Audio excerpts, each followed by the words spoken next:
ശ്രീനാരായണ ഗുരുദേവ തൃപ്പാദങ്ങളിൽ എൻ്റെ സാഷ്ടാംഗ പ്രണാമം. ശ്രീ മങ്ങാട് ബാലേന്ദ്രൻ സാറിൻ്റെ ഗുരുദേവ കഥാസാഗരം ഭാഗം 210 വൈദ്യന് ചികിത്സയൊന്നുമില്ലേ. ഭാഗം 210 വൈദ്യന് ചികിത്സ ഒന്നുമില്ലേ ഇവിടെ ആരംഭിക്കുന്നു. ഗുരുദേവന് 33 വയസ്സുള്ളപ്പോഴാണ് വക്കത്ത് പട്ടിക്കവിളാകത്തെ ശ്രീധരൻ ആദ്യമായി ഗുരുദേവനെ കാണുകയുണ്ടായത്. വക്കത്തെ പുത്തൻ നടയിൽ വെച്ചായിരുന്നു ആ ദർശനം. ശ്രീധരൻ്റെ അനുജനായിരുന്ന ശിവദാസൻ പിൽക്കാലത്ത് സിംഗപ്പൂരിൽ നിന്നും പ്രസിദ്ധീകരിക്കപ്പെട്ട ട്രേഡ് ടൈംസിൻ്റെ പത്രാധിപരായി തീർന്നിരുന്നു ശിവദാസൻ. അദ്ദേഹത്തിന് കുട്ടിക്കാലത്ത് വയറിന് മീതെ ഒരു വെളുത്ത പുള്ളി വന്നിരുന്നു. തുടക്കത്തിൽ സൂചിക്കുത്ത് പോലെയായിരുന്ന ആ പുള്ളിക്കുത്ത് പിന്നീട് ഒരു നാണയത്തിൻ്റെ വലിപ്പമുണ്ടായി. ഇടയ്ക്കിടെ അവിടെ അസഹ്യമായ ചൊറിച്ചിലും ഉണ്ടാകുമായിരുന്നു. അപ്പോൾ ശ്രീധരൻ അനുജനെയും കൂട്ടി ശിവഗിരിയിൽ പോയി ഗുരുദേവനെ കാണുവാൻ നിശ്ചയിച്ചു. അന്ന് ഗുരുദേവനെ നേരിട്ട് പരിചയമുണ്ടായിരുന്ന പക്കത്ത് കണ്ണൻ ചിരട്ടയിൽ കുമാരൻ വൈദ്യനോട് ശ്രീധരൻ അക്കാര്യം പറഞ്ഞു. കൂടാതെ ശിവഗിരിയിലേക്ക് കൂടെ ചെല്ലണമെന്ന് അപേക്ഷിക്കുകയും ചെയ്തു.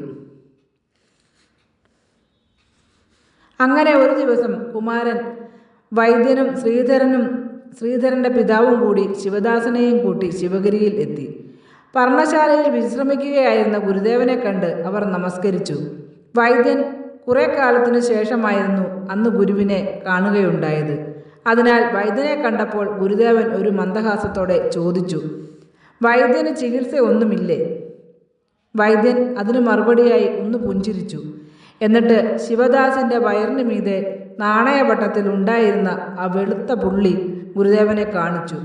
അത് കണ്ടിട്ട് ഗുരുദേവൻ ഇപ്രകാരം കൽപ്പിച്ചു, തേരകത്തില ശുദ്ധമാക്കി വെളുപ്പുള്ള ഭാഗത്ത് തേക്കണം.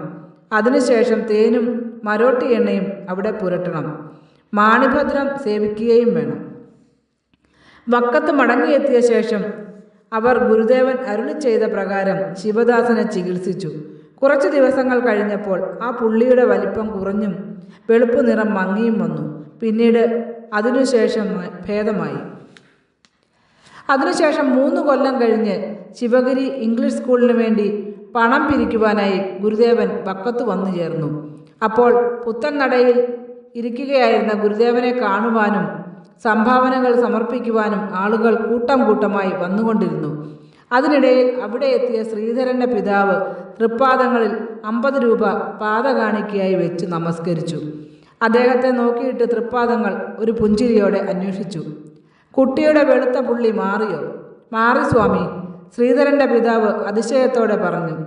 3 കൊല്ലം മുമ്പ് ഒരു നോക്കു കണ്ട ഗുരുദേവൻ തന്നെയും തൻ്റെ മകനെയും ഓർത്തിരിക്കുന്നുവല്ലോ എന്ന് ചിന്തിച്ചപ്പോൾ ഗുരുഭക്തി കൊണ്ട് ആ പിതാവിൻ്റെ കണ്ണുകൾ നിറഞ്ഞു.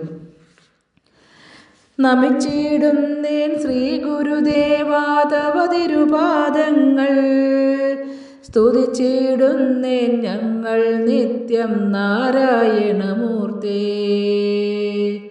ശരണം ശരണം ശരണം തരണേ ശിവഗിരി ഗുരുദേവാ, തവ തിരുപാദം ശരണം തേടുന്നടിയങ്ങൾ ഞങ്ങൾ. പെരുകിയ വേദനയറുതി വരുത്താൻ അവിടുന്ന അവതാരം, ചെറിയൊരു കുടിലിൽ ഉദയം ചെയ്തൊരു ചതയപ്പൊൻതാരം. ശ്രീ മങ്ങാട് ബാലേന്ദ്രൻ സാറിൻ്റെ ഗുരുദേവ കഥാസാഗരം ഭാഗം 210 വൈദ്യന് ചികിത്സയൊന്നുമില്ലേ ഇവിടെ അവസാനിച്ചിരിക്കുന്നു. ഇതിൽ വന്നിട്ടുള്ള തെറ്റുകുറ്റങ്ങൾ സദയം ക്ഷമിക്കണമെന്ന് ഗുരുദേവ നാമത്തിൽ അറിയിക്കുന്നു. നന്ദി, നമസ്കാരം. ഗുരുധർമ്മം വിജയിക്കട്ടെ.